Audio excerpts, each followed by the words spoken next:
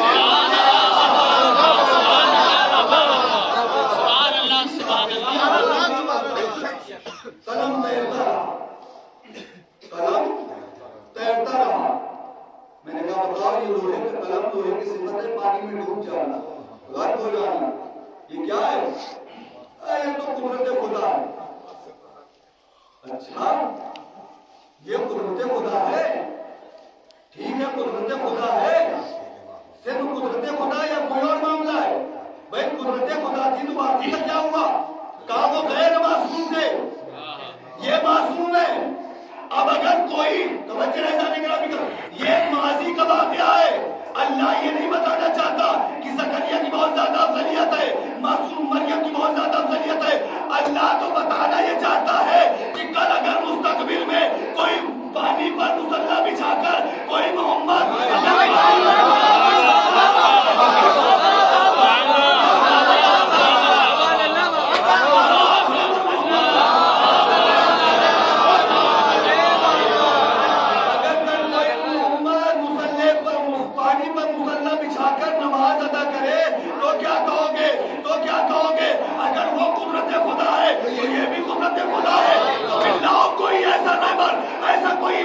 ایسا کوئی رہبر جو مصلی بچھا کر پانی پر نماز ادا کر سکے، کہا ہمارے پاس تو نہیں ہے. ہاں شرابی بے شمار تو ضرور مل جائے گا.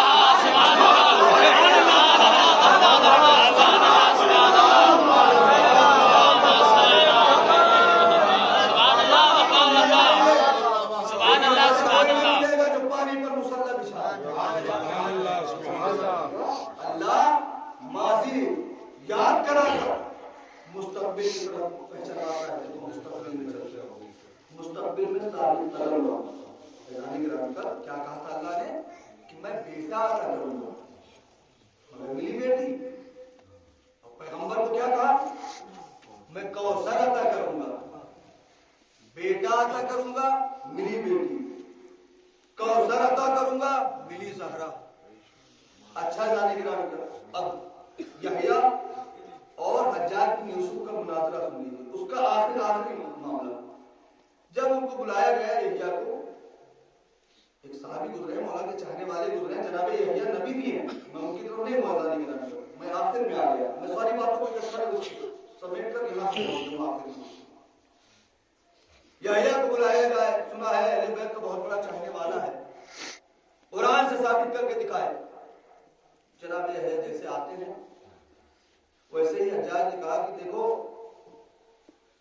میں قرآن بہت باریکی سے پڑھ چکا ہوں، مباہلے والی آیت کا پڑھنا، اس کے علاوہ کوئی دلیل دو. بھائی توجہ رہ جانے کی رہا. ابھی علی کا چاہنے والا داخل ہوا تھا، مولا نے دشمن سے پہلے ہی حجت پڑھوا لی. وہ یہ سوچ رہا تھا قرآن میں صرف آئے مباہلہ ہی ہے، وہ مودت کو بھول گیا، طہارت کو بھول گیا. ایک مرتبہ جناب یحییٰ نے کہا کہ اچھا قرآن پڑھا ہوا ہے؟ کہا قرآن میں سورہ نام پڑھا ہے؟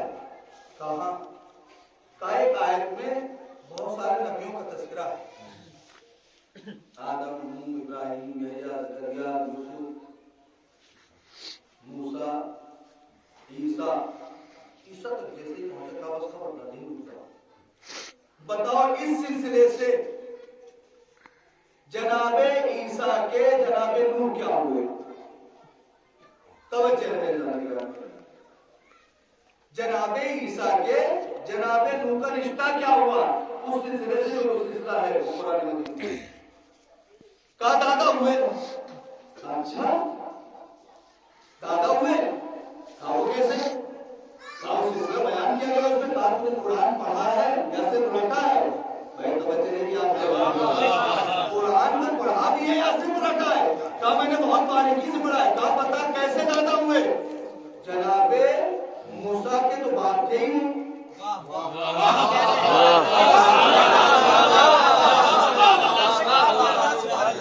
جناب عیسیٰ کے تو باپ تھے ہی نہیں، بغیر باپ جو پیدا ہوئے نا. باپ کا باپ ہوتا ہے تب دادا کی نسل ہوتی ہے. یہاں تو ڈائریکٹ ماں سے آئے ہیں، اس اعتبار بیٹی کے ذریعے بیٹا ملا تھا. بھائی توجہ نہیں کیا آپ نے؟ بیٹی کے ذریعے بیٹا ملا تھا اس لیے پوتے ہوئے. بس اذان گرامی کا قرآن نے نہیں کہا, قرآن نے بھی نہیں کہا کہ نانا ہے, یہ بھی اذان گرامی کا قرآن نے بھی یہ نہیں کہا کہ نانا ہے.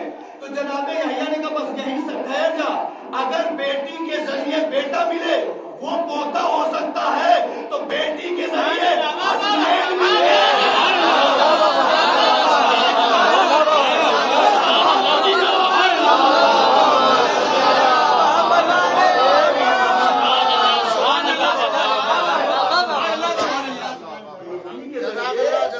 عیسیٰ ملے تو پوتے بن جائیں, اور بیٹی کے ذریعے سید المرسلین کو حسنین ملے تو صرف نماز سے الکوثر. اسی لیے الکوثر کہا گیا.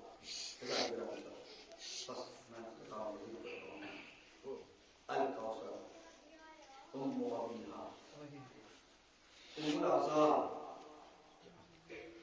ام المصائب, ام العذاب.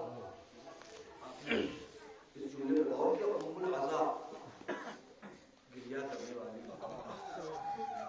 رونے والی, گریہ کرنے والی, رونے والی, ام العذاب. اس شہادت سے پہلے جناب زہرا کو ام العذاب کا لقب ملا. جو جبرائیل نے پیغام کربلا سنایا, جناب شہزادی کونین نے گریہ کیا. پیغمبر اکرم نے فرمایا کہ میری بیٹی ام العذاب ہے. ام العذاب ہے کیا مطلب؟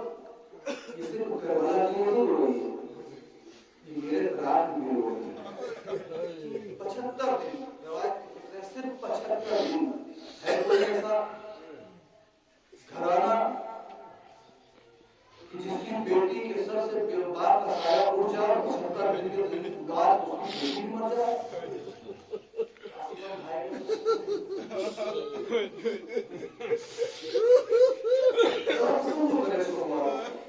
ام العذاب کربلا تک روتی رہی, کربلا میں روتی رہی. آج زہرا نہیں رو رہی, اس لیے آج زہرا دنیا سے جا چکی. آج حسین روئے گا, آج کلثوم روئے گی, آج زینب گریہ کرے گی. کل تک زہرا روتی تھی کربلا تک, آج حسین تڑپ تڑپ کر گریہ کر رہے ہیں. کل میں نے مسائل آپ کی خدمت میں ایک فکرہ سن لیجیے. میں نے کسی خطیب سے, کسی عالم سے سنا. میں نے خطیب اہل بیت جناب عباس شاہ صاحب سے ملاقات لندن میں برمنگھم کوئی جگہ ہے, وہاں پر اشرا پڑھنے کے لیے گئے تھے یا مجلس پڑھنے کے لیے سلسلے. خیر وہ جناب زہرا کا مسائل پڑھ رہے ہیں, انہوں نے ٹوٹی ہوئی مچھلیوں کا تذکرہ کیا, مسائل پڑھ کر چلے گئے. علی ناصر علی طاہر نام سے ڈاکٹر تھا, انہوں نے کہا کہ مجھ سے عمر کہا کہ حضور گستاخی ماں کو شہزادی کا یہ مسائل مکمل پڑھا کیجیے. آپ مکمل کیسے پڑھوں؟ یہی تو تعلیم نہیں کا, اللہ تعلیم نے جو بھی لکھا ہو. میں ڈاکٹر ہوں, ہڈیوں میں ڈاکٹر ہوں, ہڈیوں میں ڈاکٹر ہوں. کیا کہنا چاہتے ہیں؟ کہا جب ہڈیاں ٹوٹی ہیں, ہاتھ ٹوٹی ہے, پلستر کر دیا جائے, دوا دے دی جائے, یہ درد ختم ہو جاتا ہے, بیمار صحیح ہو جاتا ہے. پیر کی ہڈیاں ٹوٹ جائے, پلستر کر دیا جائے اور اسے دوا دے دی جائے, ٹھیک ہو جائے گا. کیا کہنا کیا چاہتے ہیں؟ کہا جب تصویروں کے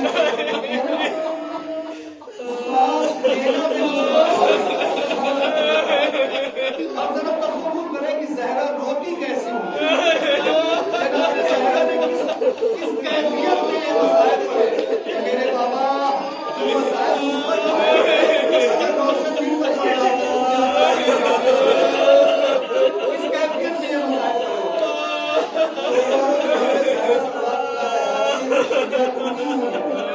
لیکن ماں کی ممتا ہے, بن چکی ہے.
Oh